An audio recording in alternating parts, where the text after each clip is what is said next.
Well, thank you very much for the invitation. It's always an honour to talk to you guys. As a Lancastrian, I'll put that out there now.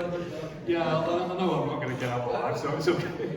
Right, what I would like to do today is talk about the comparative wounds, or the comparison between the wounds exhibited on Richard III's skeleton and those discovered at Towton. We first excavated the grave in September 1996, so it's a long time ago. So anyway, without further ado, but also I'll have a little bit of an introduction because, as you'll see in a minute, very strange things happened on the way here almost, but it was over the last couple of days. So let's get on with it. And also, initially I put quite a large amount of text up. So if you can't hear too well, although it's pretty good in this room, you should be able to read it as well. Anyway. Let's see what happens. So, as I was preparing for this presentation, I was looking through my computer data and came across a note in my diary on a relevant date. You'll see what the date is in a minute. On that day, on the 4th of the 2nd, 2013, I had arrived at the Department of Archaeology at the University of York and found that I had just received an email from CNN TV, no less. They wanted to give me an interview about the skeleton of King Richard III, which obviously was hot news on that day. Little did I know how hot it was going to be. I checked with the department because I knew that some of the members of staff were working on the DNA analysis. They said that there was a specific list of staff who were not allowed to comment on it. But I wasn't on it. So I could say what I want, basically. Which was enlightening, but you've got to be careful in academia.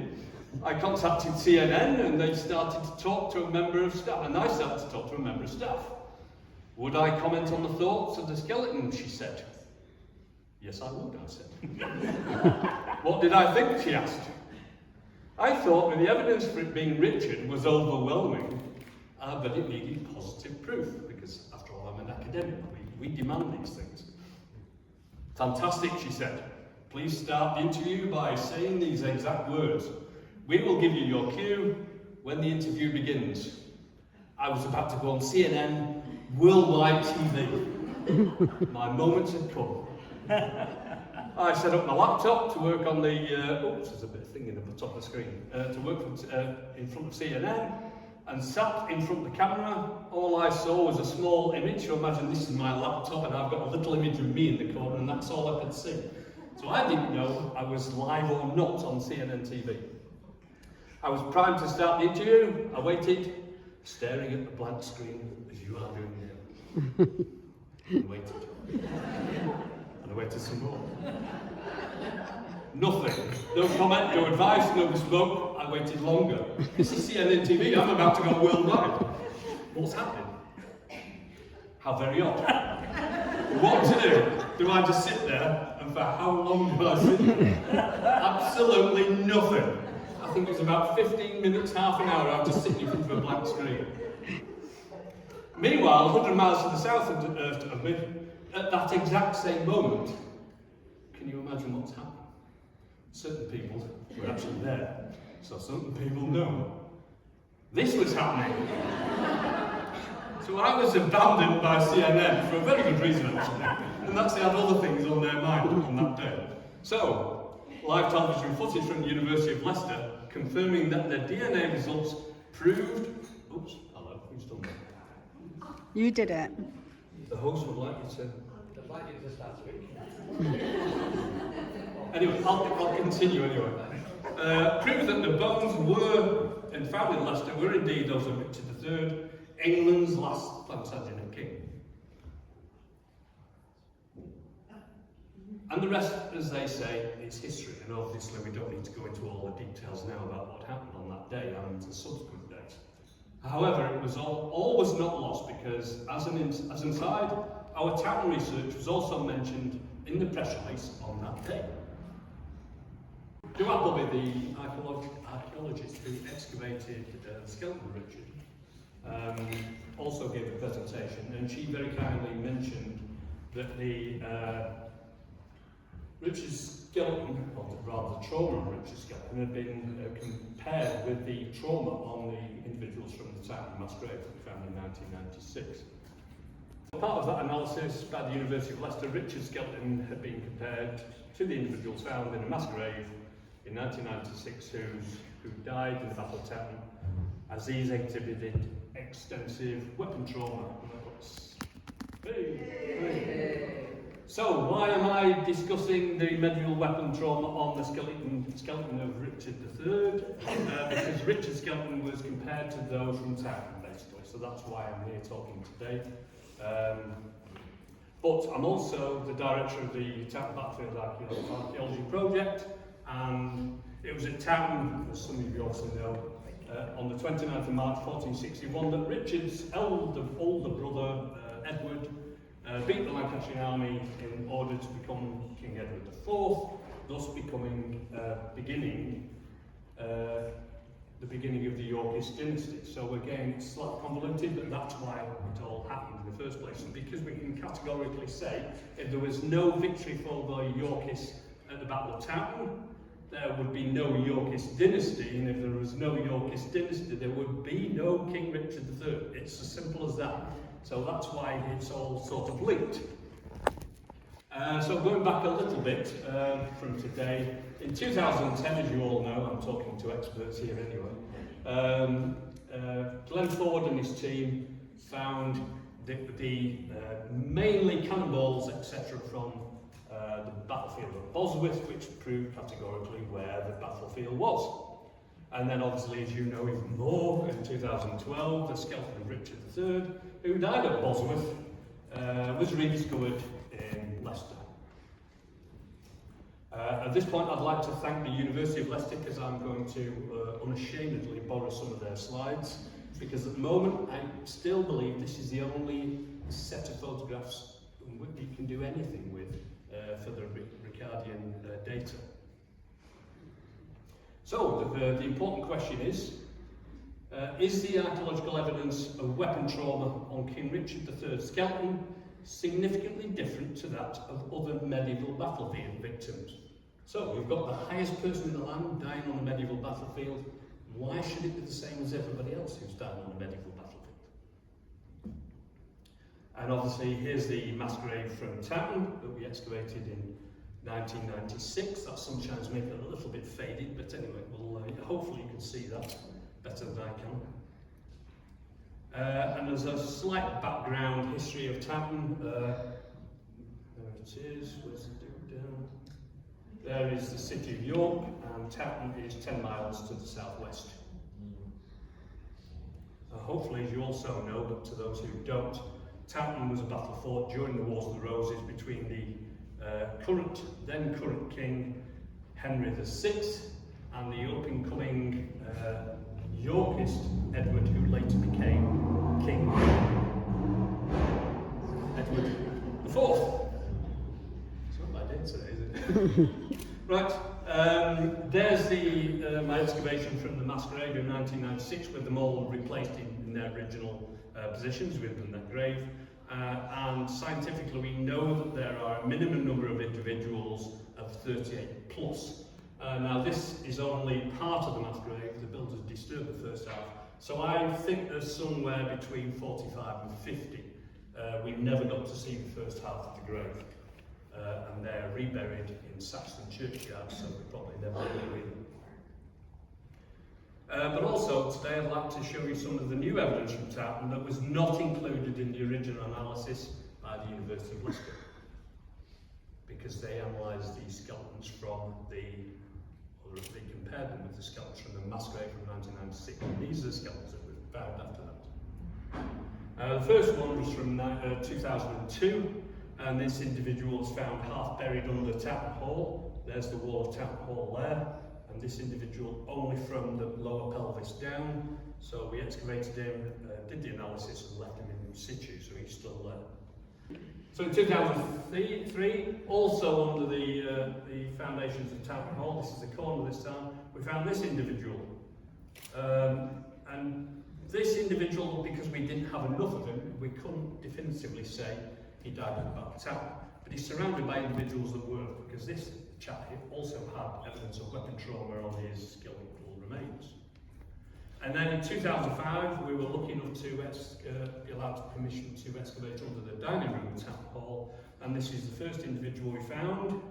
And again, this is an east-west burial in the Christian manner, individually buried, so as one would presume he's of higher status than those in the mass grave, but obviously we don't know that. And then next to him there was a triple grave, 1, 2, 3, and these are the skulls from those burials. And all these burials had evidence of significant weapon trauma on their skulls, which I've gone into before. So there's the mass grave from 1996, there's a 2002, 2003, half under the wall here, so their bodies are still under there.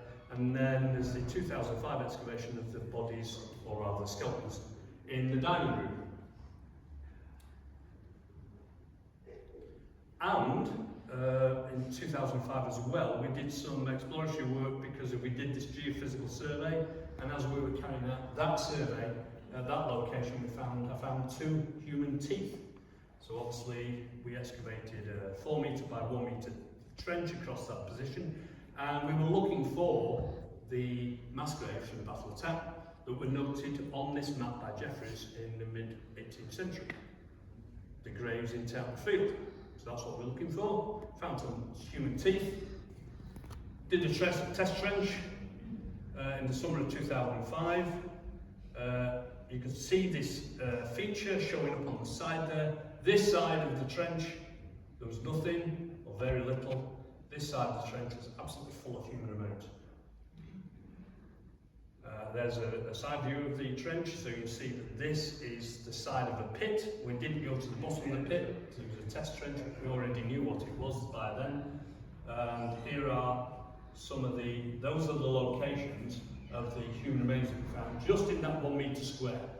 And there was over 300. And the longest, or the largest piece we found was the radius and ulna. We found some semi-articulated hand bones, semi-articulated spine bones. Oops, sorry, I'll go back. Some hole. There's the side of the trench. You can see there's nothing there, and this side is absolutely full of human remains, including bits and pieces, fragments of skull, etc. They were all fragmentary, and they've all been exhumed before. There's the actual trench going down to the bottom, or not to the bottom of the pit, but to the bottom of where we stopped. And here's some of the assemblages of the human remains. As you can see, bits of everything. Apart from the vast majority of the big bits of the skull and any of the major long bones. Somebody had taken all the big bones out and left all these little ones behind. And we knew that this was on the orders of Richard III when he first became king in 1483, and he gave an order, and I believe it was an order that his brother had already given to clear the human remains from the battlefield of Towton and put them in consecrated ground. Therefore, we've got some big pits that are only semi-full of human remains. These have been published in osteological reports, etc. And you can go and look at them whenever you want. It's available on the internet as well. This is from a medical manual, called a medical manual, but it's basically how to repair people who have been in medieval battle. And these are official medical texts. And as you can see, there's just about everything. This poor chap is not one person, obviously, it's a representation of everybody. But this poor chap has obviously suffered a great deal. So there's everything from puncture wounds and cut wounds and club wounds. But this one is dated 1495. And there's a significant lack of anything to do with firearms. And we see a similar manual a few years later in 1519. As you can see, very similar, slightly nicer drawing, we're into the Reformation period obviously. And then, but there's a significant difference, and that is, this incorporates wounds from firearms. So we can see the development of firearms appearing on medieval battlefields. We know they appeared at Bosworth, but it was not something you would expect to die from, hence the first picture, which is after Bosworth. But it's not something you'd expect to die from, so it's no big threat. They're throwing cannonballs around, but nobody's really that bothered about it until the early 16th century, and then suddenly it appears in the manuals. So that is something to consider with the human remains, Richard's human remains. But of course, unless somebody's found something that I don't know about, there is no evidence of firearms on Richard's skeleton. So again, it falls into the area of the earlier evidence rather than later. Now we go to Towton, and as you can see, the assemblage at Towton threw a large number of, a lot of evidence of the weapon trauma on the human remains. So we've got, not unlike some from Richard obviously, we've got slices straight across the face, we've got war hammer injuries into the head, stab wounds to the head, we've got healed injuries like this one from number 16, where he's significantly healed from an injury at least a few years beforehand. We've got pole arms, mace wounds. This one's number 16 again there from the front. There he is with his healed wound, but obviously he didn't survive the conflict at Towton. And then we got this poor chap who's obviously quite elderly and started to lose his teeth, and again a significant weapon trauma. And the date range of most of these skeletons is from about 1618 to the early 50s. So it's remarkably similar to what we would expect people to do in a war zone today. Oops. And if you put all these injuries together, we get the puncture wounds on one set. Again, it's all been compiled onto one skeleton, or one skull. Then we've got the sharp force trauma, and then we've got the blunt force trauma. And these shows the general distribution of the wounds around the skeletons as we found them. And again, this has been published and updated, so we originally did the book Blood Red Roses in 2000, and this has been updated by some of my colleagues and myself in 2000, so again that's available for scrutiny. But also we've got to look outside Bosworth, and we've got to look outside Towton, because these wounds are remarkably similar across the full range of age, period, but also location. So you've got the Varus battle from 9 AD in Germany, and then you've got the Battle of Wittstock, also in Germany, but this one's 1636. But you're getting very, very similar wounds. We've got Anglo-Saxon evidence from the Battle of Chester, or possibly Chester, from 616 AD, and again you've got significant wounds, very, very similar, because what they're doing is they're using bladed weapons, and that used to be, until the development of firearms, that used to be the way of killing people. So it was close to hand, and apart from archery, it was always close combat. We've even got victims from York, from the Viking sort of period, and again, significant weapon trauma that matches it absolutely perfectly. What we also see is that there are remarkable similarities between some of these wounds. So obviously we've got 7th, 11th century, we've got Uppsala from Sweden, 1520. But if you look at all these wounds, some of them are almost identical. And it's what happens when you attack a human being with a bladed weapon. And it's been happening for thousands of years. So until we invented the gun so we could do it at a bit of a distance, this is what people used to do to each other. And in certain parts of the world, they still do, unfortunately. Because this is from Rwanda, from the genocide of 1994, and these people were also using bladed weapons. Not quite a sword, but it's more of a machete. And these are the injuries that can be expected from these weapons. Remarkably similar. One thing that this threw up that was just very interesting, a bit gruesome, but it's still very interesting, is that as horrible as these injuries are, sometimes you can survive them. And there are large numbers of people that survived horrendous injuries with machete. So as horrible as it is, academically it's interesting because we cannot always assume that all these people that died in the Battle of Towton, they didn't die from a single blade wound to the head, because obviously we can see here, some people survived. So you can't take it for granted. So moving on to Richard, obviously I put this in because we're expecting Richard to be fully armed. He's the King of England. He should have had the best arms and armour in the country. How accurate this is or not, we'll have to ask people like Toby Capwell because he's an expert rather than myself. But you get the general impression. So if you start looking at Richard's skeletal trauma, I think it's very interesting as a comparison. But some questions first. For example, if there is trauma on Richard's head, then why was he not wearing a helmet? Who in their right mind goes into a medieval conflict without a helmet when you've probably got the best helmet in the country, if not Europe? So that's a question that should be raised. Was he unprepared?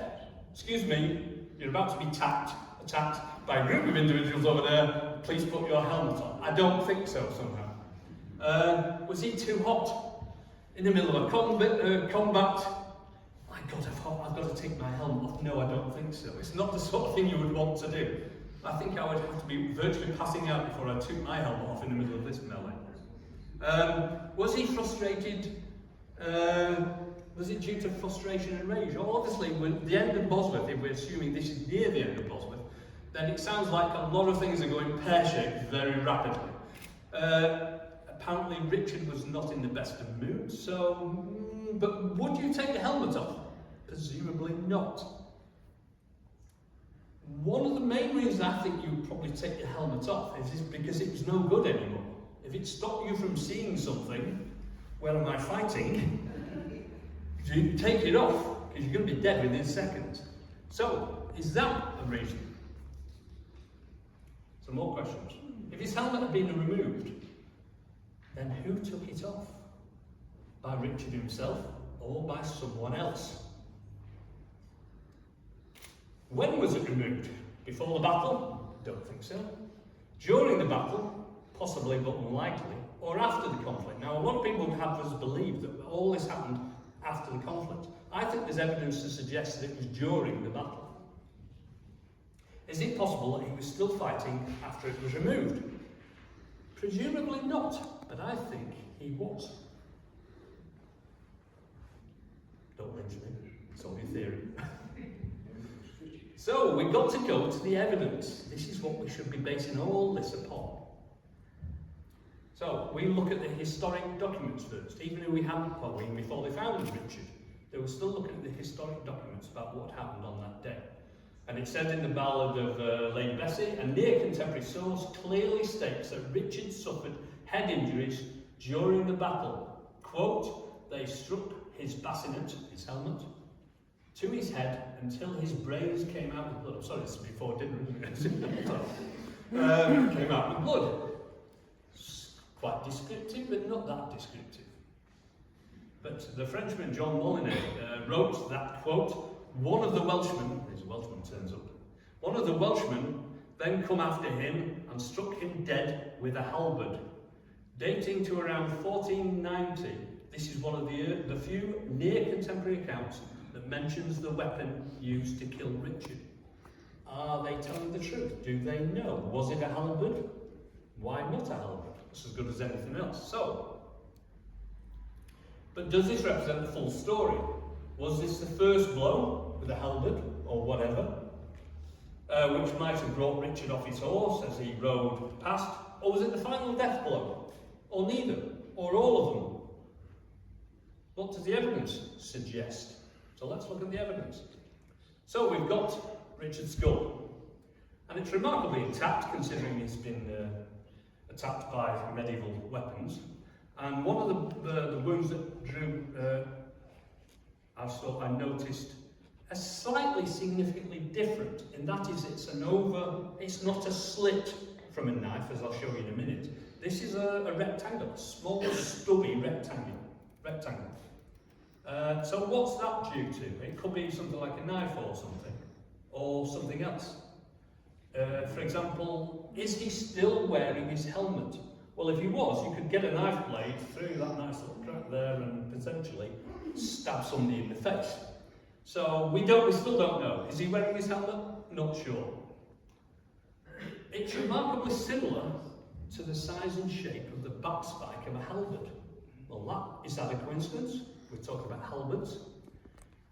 Was it the first blow or the last blow? We don't know, there's no way of telling. But it's interesting, and that is not a typical knife blade, but it is a typical spike from that. Wouldn't kill him, would hurt a lot, and would draw a lot of blood, but it wouldn't kill him. And because it's slightly insignificant, the interest has been drawn away from that wound. If we compare it to Towton now, we can see that obviously we've got significant holes in people's heads. For example, number 9 here, we've got a significant square or sub-rectangular hole or a diamond shaped. And basically it looks like either the top spike or a back spike of a warhammer. So basically somebody goes like that, and that's what happens, you get a wound like that in your head. There's very few wounds on that skeleton. It looks like that was a blow that took him to the ground. And he was obviously finished off if he wasn't already dead by that time. We've got another warhammer or a mace or a maul injury, and that's a bigger hole, round, and that's obviously something that round hit him very hard and popped the skull out from the side of the skeleton. And as you can see, the skull is a very good indicator of the shape of the weapon that makes the hole. So something to bear in mind. And then we've got this one, which I think is very interesting because if you look at that, it's actually rectangular. And that was the shape of the warhammer that brought this chap down by a blow straight to the top of the head. Sort of rectangular, very large, about that big. And if you go and compare these weapons injuries to the Royal Army's weapons, you can see almost exactly what made this sort of injury. It's also worth noting that there's another way of fighting called half-swording, and that is using the whole of the sword. So if you haven't got a mace and you want to belt somebody very hard, you turn your sword around and you belt them very hard. And the weight of the sword is significant. You can kill somebody by belting them significantly hard enough, even when they're wearing a helmet. Now, this is from a video, and this chap almost accidentally knocked this guy out, and he suffered a bit of compression because of it. And obviously he wasn't trying to kill him. So it's a significant weapon, however you use it, either the sharp end or the blunt end. And this is from the Talhofer manuscript book of how to fight. So this is how, and you see there he's using his half-swording techniques, and that is using both hands on the sword. So you hold the sword in a normal grip, but you'd also hold the other end with your gauntlet on, and then you can direct it exactly, almost like a knife. So some of the wounds that look like knife wounds could actually be sword wounds.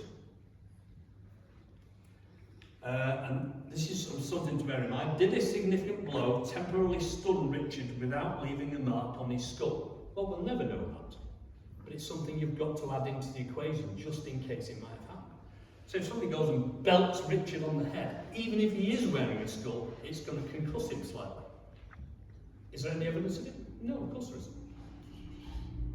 If we look at Talhofer's fight book again from 1459, so just 2 years before the Battle of Towton, it shows how to basically kill somebody if they are in a full suit of armour. And here they're projecting a knife through either the visor or the hole in the visor on both of these accounts. So 2 fully armoured knights, and this is how you're expected to dispatch somebody, even if they're wearing full armour.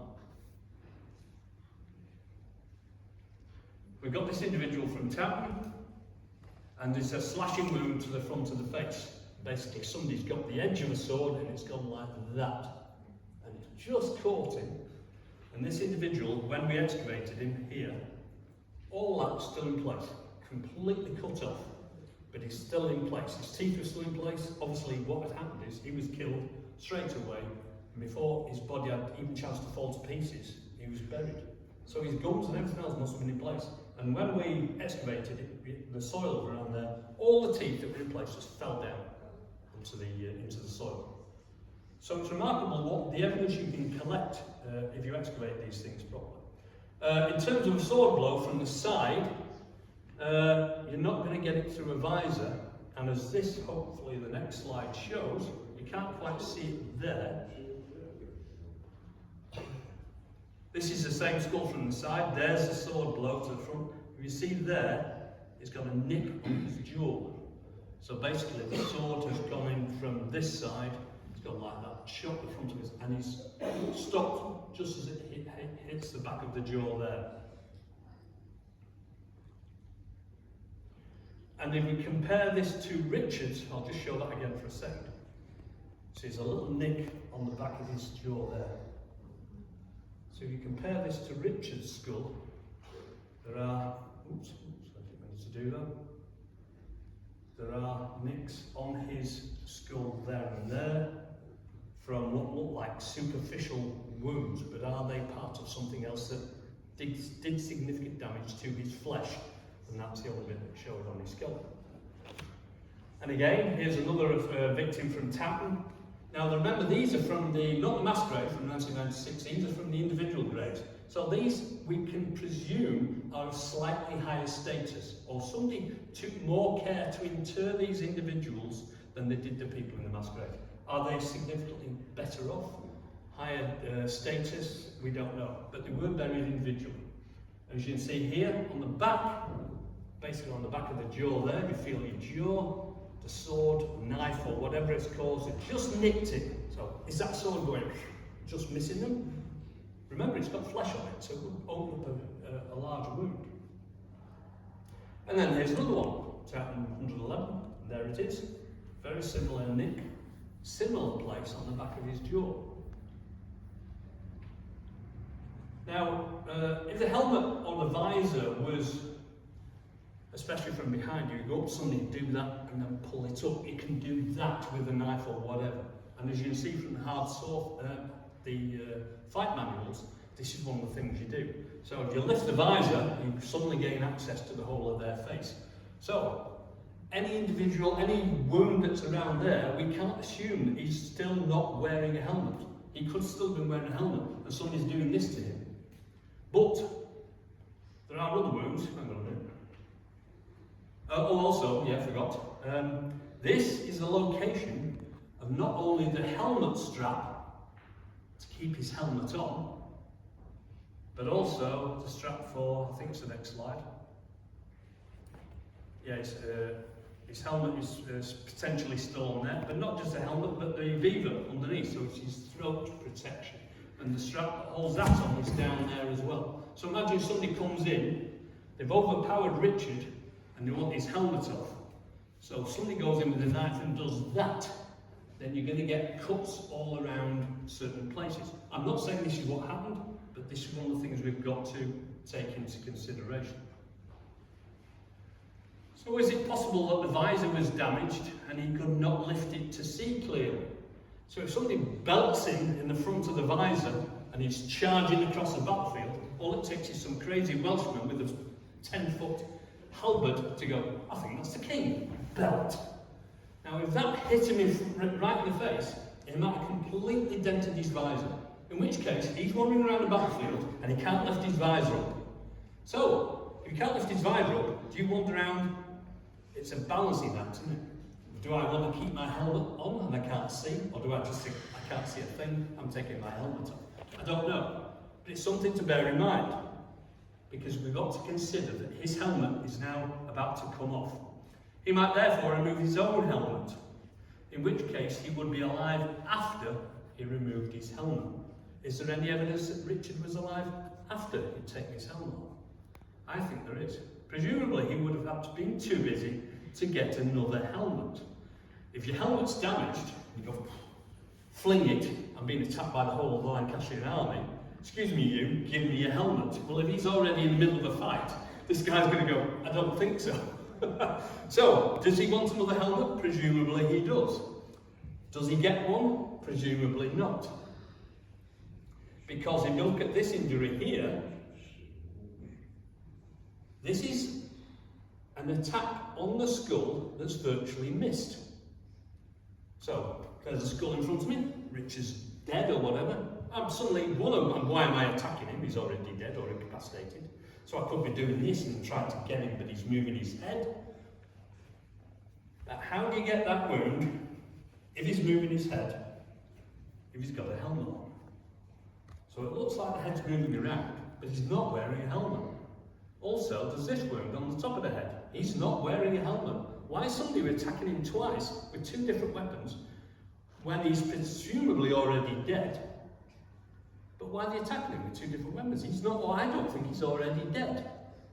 Unless, of course, it's some sort of insult injury, in which case, why is somebody almost missing?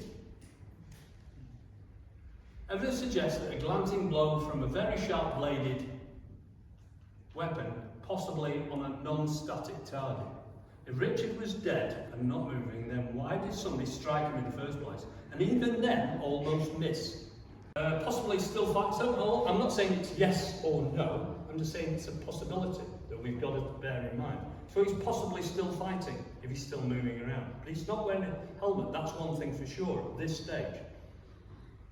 And if we look to other assemblages, we've got the Battle of Visby from 1361, and again, we've got another attack wound identical to that from on Richard, and again, it's just a glancing blow, which would have, somebody obviously is attacking his head and just moved at the last minute, it ricochets off his head. Also, you can survive these incredibly easily. There would be a lot of blood, and you've been a big chunk of your head taken off the scalp. But as this gentleman unfortunately shows, that you can actually scalp most of the head and you still survive. So it's going to be bleeding a lot, but it's not fatal. And then of course we'll look at Richard, and then the top of the head has got this, I think that's the top of the head, I can't quite see it from this one. We've got, that's the external view, and this is the internal view. And as you can see, most knife blades, or even the end of a very sharp sword, have got this very thin, elongated blade wound that seems to occur over and over again.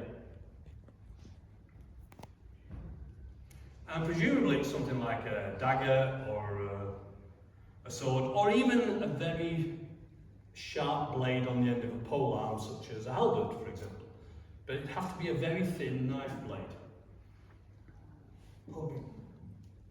And again, at Towton, you've got these very distinctive puncture wounds that are always almost square, so they're a lot broader than a knife blade, so we're talking about significant difference in weapons. And again, sometimes these wounds have got not just one but two in the same place. So somebody's obviously doing this with a dagger, or they've got a warhammer and belting them once or twice. So again, like this gentleman said, sometimes you don't stop, even though your one blow is probably enough. So again, we don't know. But one thing that's important is they're not necessarily fatal at that time. Eventually, maybe due to blood loss, possibly, but not on the day. And then we've got Richard's famous wound, which I'm not even going to go into, which obviously is the puncture wound onto the pelvis, where a knife blade has come into the pelvis and significantly scarred it. And all I'll say here is that there are other, that's the interpretation from the team that did the Ricardian assemblage, or skeleton, that it was a puncture wound while he was lying over the horse. But it's worth pointing out that this is one of the least armoured places of the body. Why? Because he's got to sit on a horse. We know that Richard would have had the horse. So even though he's fully armoured, there are places where it is at least less armoured. Is that what happened? We don't know. But looking at other assemblages from Towton, for example, we see this is a knife blade again, and it's a blade wound to the pelvis. Very distinctive, so other people are attacking people. It's not just the head they're going for all over the body. And here's a victim from the Battle of Good Friday in 1520, and again you see the stab wound to the pelvis. So they're going for certain parts of the body, presumably either the weaker parts or the bits that are not armoured. And it's coincidence that they're around the back side, so is it on the front or the back, etc. So, and we've also got on the Richard skeleton, we've got a cut to the ribs. And again, everybody's saying you have to have the armour removed, and I would say we have to be careful, because if you look at the armour, again using this example from the bottom of the battlefield, this again is one of the few places that's not fully armoured with plate. And it's, even though it's got mail on it, you can get a knife through mail. So, is that what happened? Again, we don't know. But Talhofer's fight manual from 1459 tells you exactly what to do, and that is stick something like a blade exactly there, or into the face, as we saw before. So this Talhofer's manual is very useful because it's telling you how to kill a fully armoured knight. And again, the mortal wound, as people say on Richard's skull, is the big open wound on the back of the skull, on the rear of the cranium. And he's almost certainly not wearing a helmet, but if it is, it's been pulled right forward, so the whole of his neck is exposed, which is possible, but it's more unlikely. It looks like at this point he's dying because he's not wearing a helmet. And it could be from the, there's that top spike, which is like a knife blade. It could be from the chopping action of, basically it's an axe on a long pole, or it could be from the sharp blade of a sword. Again, we don't know. But we have got direct comparisons from Towton, from various skulls, where they've opened up significant amounts of the head due to these huge slashing wounds. So this is what they're going for. They are going for the head, because one good blow to the head will take them out almost immediately. And again, looks like that probably the coup de grace on Richard's skeleton, where there's this significant long blade wound, has gone not only through the skull, but I think I'm right in believing that there was, you probably know this, Philip. I think it actually touched the other end, didn't it? I think it actually touched the other side of the skull back there as another scratch. So that went right through the skull and stopped at the other side. And again, that's presumably what they're doing, although it's from slightly more from the side, as you see there. But presumably, if you've managed to chop at Richard's head like that, then especially using hard swording, it would be a chop, stab, and that's how you finish people off. They're not going to move on to the next one. And this is how they learn to fight with medical people. And again, in Towton, we've got a very similar injury, stab wound to the side of the head. Looks like it finished him off and it went straight through into the brain cavity. And again, it could be something from a knife, a sword, or the top of a halberd. We don't know. So, if we try to condense all this and synthesize it, we've got the initial wound. I'm calling the initial one off, so we've no way of knowing whether that's the first or the last wound, so we don't know. But we've got a significantly different wound. For some reason, it looks out of place. It's not a broad warhammer wound like a lot from Towton. It's very small and very similar in cross-section to something like that. So was that the halberd wound that initially struck Richard? Because imagine if you got that and somebody's just passing you and you go woof, hit them in the head, jams in the helmet, pulls him off, he's off his horse, you've damaged his helmet, and he's wandering around going, what's going on? All his retainers jump on you, jump on him, and try to protect him. But the next thing is, it looks like, I would suggest, somebody took his helmet off, because a lot of the wounds afterwards look like he's not wearing a helmet. And again, looking at Talhofer's manual, this is the half swording, and again, I would suggest that a lot of these later injuries could be inflicted either by the sword or something like the halberd with the top spike that's like a knife blade on it, which is a glorified spear basically. So weapon 2, it's probably something like a sword, or something very similar, a long, thin, bladed weapon. So, the top bit I can't see, but it's this one. I put this down, I'm going to be quoted to death about this, so I'm going to write it down, so I'm not misquoted. Right, this is one of millions of potential interpretations, but it's worth considering because it all seems to fit the evidence, the available evidence. So, Was Richard attacked while riding past someone with a halberd, a backspike? Knocking or pulling him from his horse? If he struck him in the face from a different shaped wound, it might have damaged his visor, leaving him unable to see or to raise his visor. What do? Get the thing off so you can see. He might then have removed his own helmet if he could not raise the visor. He might have had no choice. If someone else removed his helmet, then why does it appear that Richard was able to keep fighting? It does look like he was still moving his head after someone or he had removed his helmet. He and his bodyguards might then have fought new attackers, one or more of whom might have been armed with a sword. This fight might not have involved a single blow, but many using single combat techniques such as half-swording, as knights would have been trained to use, thereby sustaining several non-fatal injuries. He might then have sustained one or two mortal blows in quick succession, especially the big ones at the back of the skull. First, a strike to the back of the skull with the edge of a sword or the blade from a halberd, etc. And then a final stab to the skull to kill him off. This is what people did in medieval combat. For this interpretation of the evidence, there need only have been two different types of weapons: a halberd for the initial strike and a different wound. People didn't generally fight close on with a halberd. It's too big. You can't do this when somebody's next to you with a bladed weapon that's 10 feet long. So those are the implements of the men-at-arms that are around, killing at a slight increased distance. Might then have been removed and a sword to fight and kill it. So again, it's worth considering. I'm not saying this is the interpretation that everybody should stick to, it's just a possibility. This interpretation incorporates most of the available evidence, or rather, potentially doesn't contradict it. So, is the archaeological evidence of weapon trauma on Richard's skeleton significantly different to that of other medieval battle victims? That is the original question.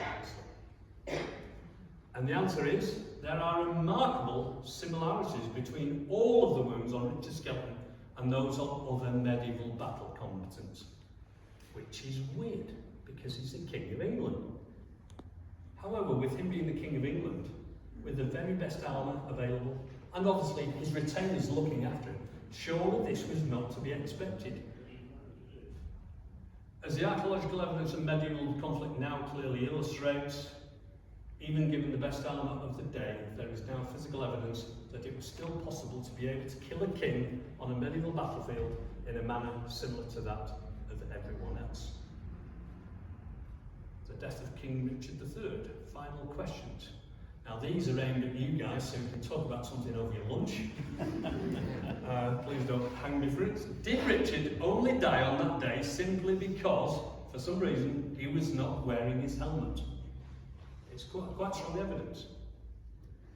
Would Richard have survived if he had retained his helmet?